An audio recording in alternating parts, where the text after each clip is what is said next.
Hey, welcome back to another episode of SWGOH Shorts. Today we're going to continue the discussion that we started in the previous episode on Datacrons, but start talking about, what type of players should be focusing on really using and utilizing Datacrons. So, like many things in this game, it's not a simple answer. It's not a yes or no. Everybody should use this. Everybody should go down this particular path. It really depends on what type of player you are or what type of guild you are. So, going back to some of my previous episodes when I talked about player style and guild types, people that really should be focusing on these definitely are going to be those that fall into the competitive player or a competitive guild. If you're more of a casual player, if you're in kind of a casual guild that you just guys are having fun, not really too caring too much about the competitiveness of the events, then you don't really need to worry about datacrons too much. And then if you're somewhere in the middle, you're that active player or an active guild, really depends on you.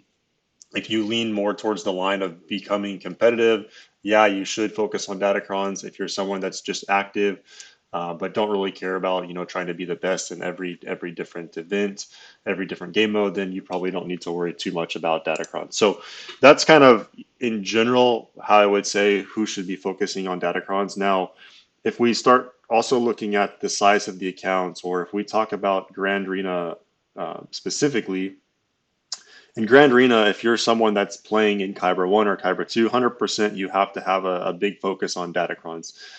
You could have a 10 million GP account in Kyber 1. You could have every single GL, but if you don't have Datacrons on these teams, then you're not going to stay there too long. So if you, again, Kyber 1, Kyber 2, it's an absolute must that you're focusing on farming Datacrons, getting the right Datacrons, getting the right abilities on those.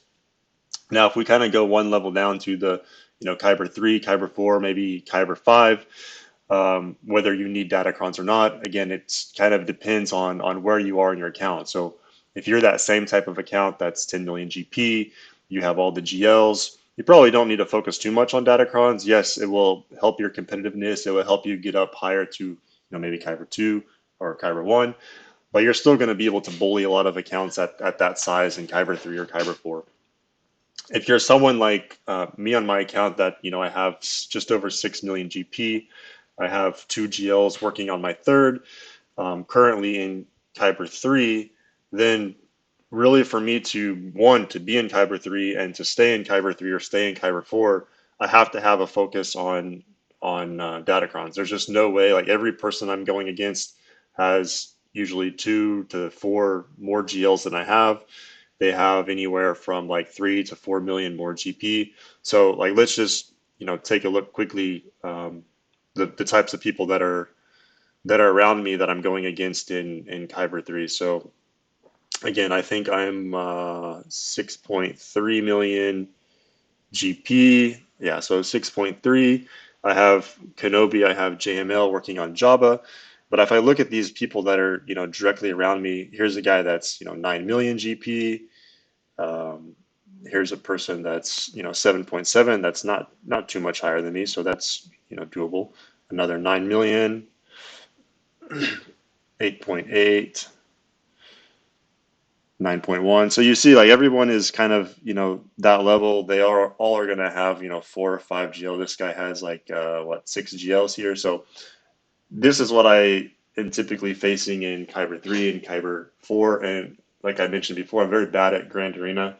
I don't put a lot of effort into, working on the best counters and doing scouting. But again, with a Datacron somewhat focus, even on a smaller account, you can punch up and beat a lot of these guys that out GL you. So Kyber 1, Kyber 2, 100% you need to focus on Datacrons.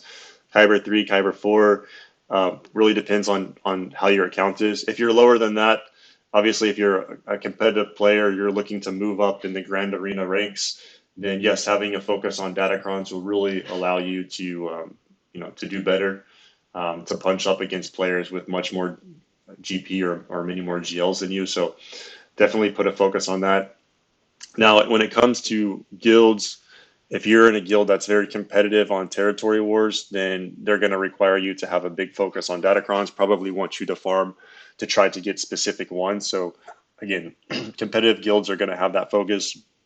If you're in an active guild like me, we don't require people to go after Datacrons, but obviously it helps your results. There's some key ones where you can stick them down on defense as part of GL teams or part of non-GL teams, and it really just improves them. And you might have a Datacron that elevates a non-GL team that then requires the opponent to bring a GL to beat it. So it could really help and allow you to beat guilds that are larger than you and really get some good guild rewards. So um, yeah, I mean, I would say that in general, it's good to focus on them, on getting Datacrons. Now, how much you want to invest, again, you get them through Conquest.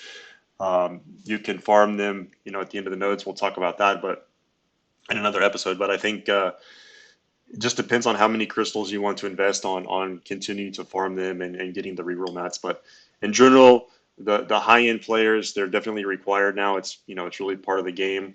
For people that are a step down than that, are active players, it definitely will help elevate your account, but you probably don't need to go crazy and spend all your crystals farming Datacrons unless you're into that.